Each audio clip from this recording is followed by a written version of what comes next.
It's another math day here with teacher Jenny. Join me for another topic, and this time we're going to talk about limits of transcendental functions. This time we are going to talk about special cases of the limits of transcendental functions, especially on the trigonometric functions. So we have different cases here, one of which, once you've got this format of your function, if you've got the limit of x over sine of x as your x approaches 0, notice that upon substitution, this will lead to a 0 over sine 0. Now for the sine 0, if this will be our 0 on the as the angle on the Cartesian plane, this would simply mean that the coordinate here will be a 1 and 0. Our y there is a 0. This would lead to a 0 over 0, which is an indeterminate form. And same goes with the second one. So since this would lead to us to an indeterminate form, then we have our theorem for that one, that once we've got this format, this will be automatically equal to a 1. And of course, our main goal here is for us to check whether this one here and the angle here are alike or they are the same. If that will be the case, then that is equal to 1. Same goes with this one here. Now for the third one, we have 1 minus cosine x over x. Getting the limit of that as x approaches 0, this would lead to a 1 minus cosine 0 over a 0. For the cosine 0, our x here has 1, so that means to say, substituting the value of cosine 0, which is 1 minus 1 over 0, this is still leading to a 0 over 0 or indeterminate form. So that is why we have a theorem here in which once we have this format in which our angle here is equal to the value here, automatic that will be equal to a 0. So lastly, we have the limit of e to the power of x minus 1 over x as your x approaches to 0. Because if we got e to the power of 0 here minus 1 over 0, this would lead to an e to the power of 0 is 1 minus 1 over 0. This will be now a 0 over 0 still. That would lead to an indeterminate form. So that is why once you encounter this one in which you've got your exponent on e similar to the one at the bottom part, then you've got this one as equal to 1. So let's try to apply those on. We have limit of 1 minus cosine squared, not squared, but cosine 2x over an x as your x approaches a 0. So once you try to plug it in, that would result to a 0 over 0 or indeterminate.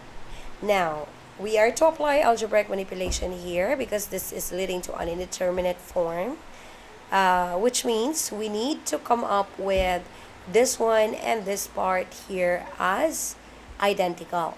So this one has 2, so that means to say that we need to multiply this with a 2 over 2, and then we have that as a limit of multiplying that one there. We don't need to distribute this one actually to our 1 minus cosine 2x because that would complicate your work. So what we are going to do is to have it as a limit and then 2 times 1 minus cosine 2x over 2x as your x approaches a 0. So out from there, we can just simply take out the constant multiples. So we have 2 times the limit of 1 minus cosine 2x over 2x, in which this one here is already on the theorem in which this is equal to a 0. So we've got that as 2 times a 0. This is still a 0. Next one, we have our limit of 1 minus cosine 3x over x as your x approaches 0. So once again, once you try to plug it in, this would simply mean that this will be equal to a 0 over 0 or indeterminate form. So we need to apply algebraic manipulation. We can multiply this one with what is missing at the bottom part. The missing at the bottom part is 3 because we have our 3 here. So we need to multiply this by 3 over 3. And once again, do not distribute. You may go ahead and take the 3 out directly because that becomes constant multiple. We have 3 and then the limit of 1 minus cosine 3x over an x as your x approaches a 0. Over 3x. So this one here has already a theorem, so that means to say we need to simply evaluate this. This is 3 times a 0, which is equal to a 0. Next, we have here 1 minus cosine 2x over sine 2x as your x approaches 0. So if you try to plug in, this will be leading to an indeterminate form again. So that is why we do the algebraic manipulation. And if you notice, we have 1 minus cosine 2x at the top, in which we are to come up with the one on the theorem, in which we have the limit of 1 minus cosine 2x over 2x as your x approaches a 0. This would lead to a 0. And also same goes with the denominator. We must come up with a limit of 2x over sine 2x as your x approaches a 0, because we can only utilize our theorem if that is similar. This one is similar to this one here, and that will become a 1.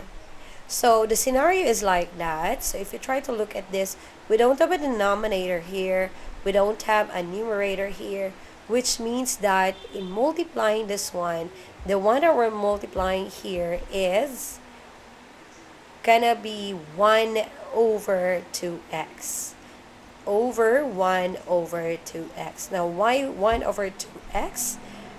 And by the way, this is not only the scenario here. We can also come up with the limit of sine 2x over 2x as your x approaches 0. This is also equal to 1.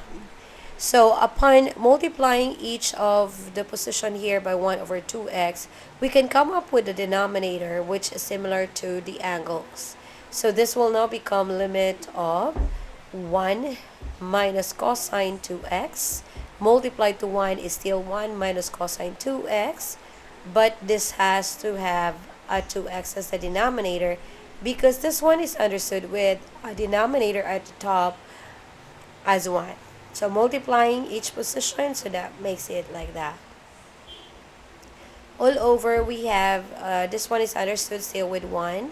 So sine 2x times 1, that will be sine 2x over 2x as your x approaches a 0. So out from here, we can simply separate the limit there, notation. We can have it as limit of 1 minus cosine 2x over 2x as your x approaches a 0 over the limit of sine 2x over 2x as your x approaches a 0. This one at the top is a 0. At the bottom part is a 1.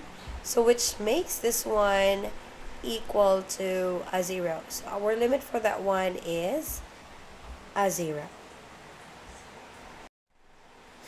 So let's go to the last example here. So we have the limit of e to the power of 8x minus 1 over x as your x approaches a 0. So recalling, we have the limit of e to the power of x minus 1 over an x as x approaches to a 0. This is equal to a 1. Now, after that one, we have seen that whatever will be the exponent here, that must be identical to the denominator. So if you try to look at this, we have an 8, but we don't have here an 8. So we are multiplying this with an 8 over 8. Multiplying that, This is, or this becomes constant multiple. Do not distribute this one here. So this will now become an 8. Limit of e to the power of 8x minus 1 over an x. Again, this one will become a constant multiple here. So if we are going to put it here, multiply to e to the power of 8x minus 1, that's a constant multiple, and constant multiple, we are to take that out because limit of a constant is always a constant. So we have 8 outside in there. And then our x here at the bottom part is 8. Is with 8, so we have 8x at the denominator as your x approaches a 0. So out from here, we have now our theorem. So we have 8 times 1, and that is equal to an 8. So that is how you are going to apply the special cases for finding the limits of transcendental functions. And once again, this is your teacher Jenny saying practice and practice and practice, and one day you'll realize you are getting to, or approaching to, a perfection.